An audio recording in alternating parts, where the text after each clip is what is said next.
شوف جمال النخل. هاي يعني هذا النخل مال قبل مال السبعينات والستينات. اللي يعرف قصة هذا التمثال خليه يكتب لنا بالتعليقات. يا صباح الخير على عيونكم الحلوة يا أحلى متابعين وأحلى ناس، من الصغير للكبير، أبو الشيبة الطيبة. الله يحفظكم جميعا يا رب، من كل البلدان، من كل المحافظات. الله يستر عليكم ويعطيكم الصحة والعافية. اليوم الجولة مالتنا راح تكون واحدة من أرقى المناطق ببغداد، وتقريبا الأغلى همين. احنا في حي المتنبي. كل البيوت هنا يعني سعر المتر تقريبا يعني من 10,000 وانت صاعد، 8,000 9,000 10,000 دولار. كمية الأعمار بهاي المنطقة يعني بشكل مخيف، والبيوت بيها جميلة جدا من ناحية الديكور، من ناحية الأعمار. والأحياء القديمة طبعا هي هاي يعني، وتعتبر مركز من مراكز بغداد، اللي قريبة على المنصور، قريبة على القادسية، قريبة على حي دراق، القريبة على باتجاه العامرية والخضراء. يعني سنتر مثل ما نقول لك سنتر. فراح نبدي الجولة مالتنا بهذا الحي اللي هو حي المتنبي.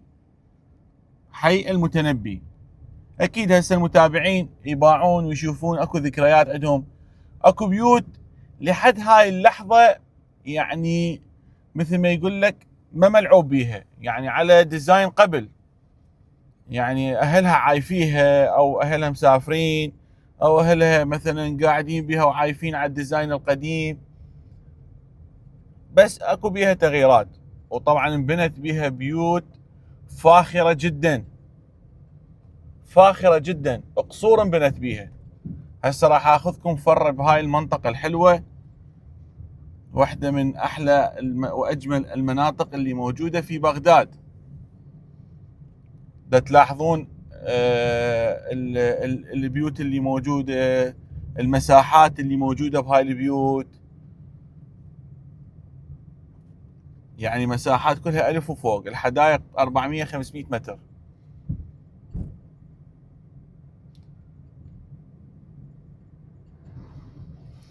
تشوفون اكو بيت على ايدي اليسرى وحاط تمثال، راح اصير قريب عليه وشوفوه. باعوا هذا التمثال.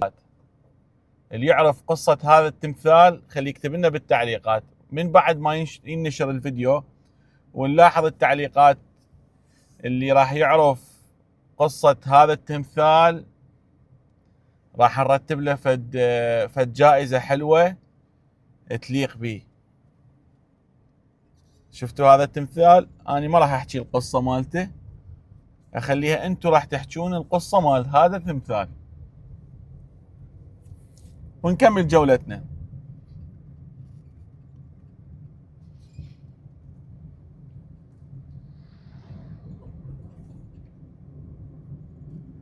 دا تلاحظون البيوت شلون كبيرة هنا، عبارة عن قصور مو بيوت. مهتمين بكل التفاصيل، الزرع، شو اسمه، باع البيوت هنا. شوف طبعا مو رخيصة همين، للعلم منطقة مو رخيصة أبد، يعني أسعار العقار كلش غالية.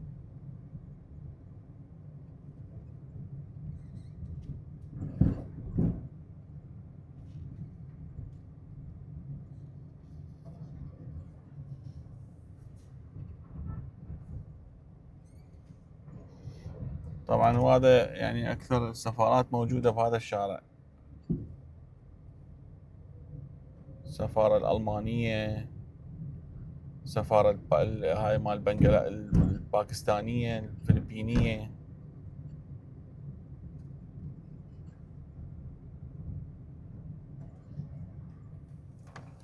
شوف شلون مهتمين بالتفاصيل، والحدايق شلون حلوة، شلون ديكورات مال بيوت. شوف هذا الجانب على ايدي اليسرى راح يصير قبالكم. شوف هذا الديزاين البغدادي القديم، السياج ناصي، يعني متروك هذا البيت. بس باوع شلون مهتمين بالتفاصيل مالته قبل، شلون اكو رقي بيه وشلون اكو جماليه.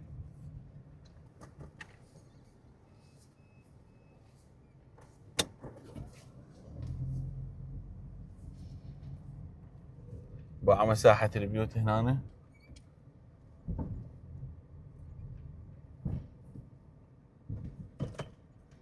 يعني اكثريتها من يعني هاي البيوت العملاقة انفتحت بها شركات بصراحة، اكثريتها شركات يعني.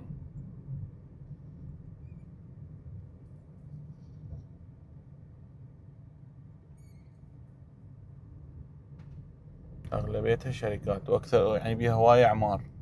بس ما شاء الله البيوت اللي تنبني يعني بيوت عملاقة، يعني ضخمة ضخمة كلش ضخمة. شوف هسه مثلا هذا البيت شلون حلو، شلون مرتب.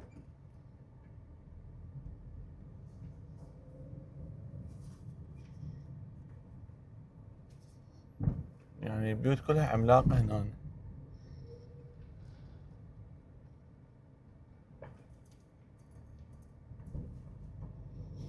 هاي يسموها حي المتنبي، حي المتنبي.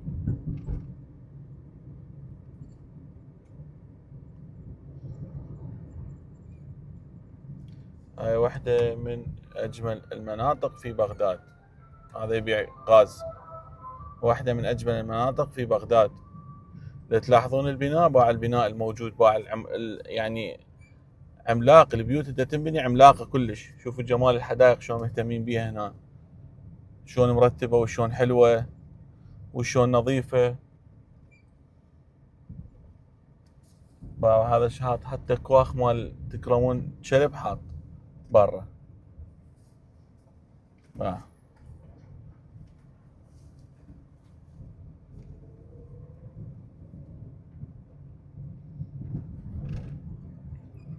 هواي طبعا اكو بيها اعمار واكو بيها بناء.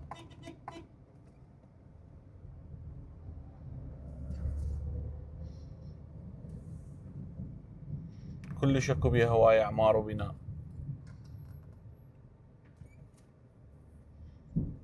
واكو بيوت يعني ما ملعوب بيها، باقي على نظام قبل. منطقة حلوة جميلة، وكل مناطق بغداد حلوة ايضا. واصلا بغداد هي حلوة. بغداد ما يحتاج احد يزكيها. هاي السفارة الالمانية يمكن اتوقع. اه. يلا تفضل استاذ. اشكرك استاذ. اهلا وسهلا استاذ. هاي السفارة الالمانية. شوفوا جمال الحدايق، جمال البيوت بهاي المنطقة. مهتمين بكل التفاصيل، يعني ما شاء الله عليهم.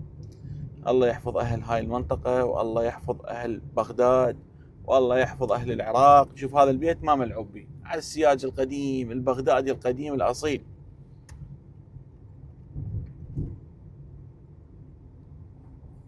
شوفوا جمال البيوت. واو.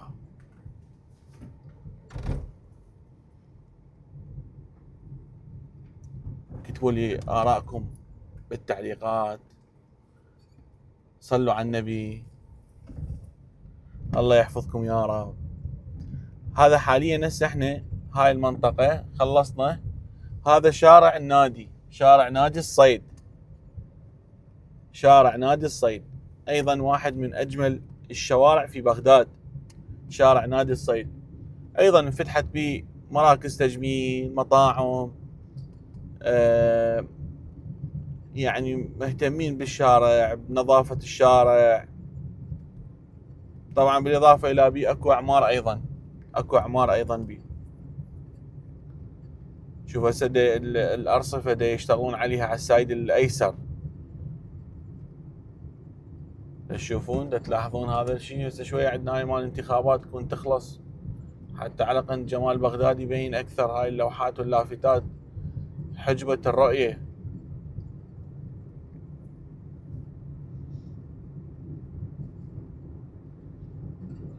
هذا شارع نادي الصيد، واحد من اجمل الشوارع في بغداد، وإله ذكريات إلى ذكريات كلش هواية هذا الشارع.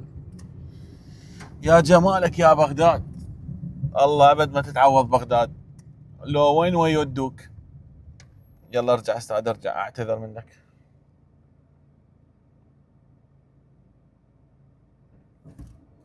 بلكي يسلم عليه. لا والله حتى ما قبل يسلم. يلا وعليكم السلام.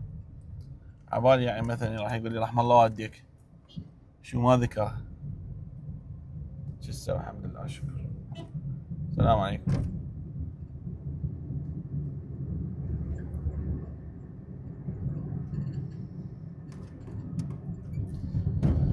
فبغداد ما تتعوض ابد، لو وين ما يودوك، وين ما تعيش.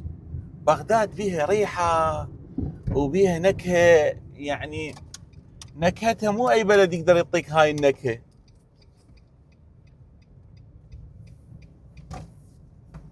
وبالاضافة الى الاعمار اللي دي يصير. هذا طبعا نادي الصيد، واحد من اجمل النوادي في بغداد، نادي الصيد، وكل العالم عندها ذكريات بنادي الصيد، وجمال نادي الصيد والديزاين والتفاصيل والحدائق الموجودة داخل نادي الصيد.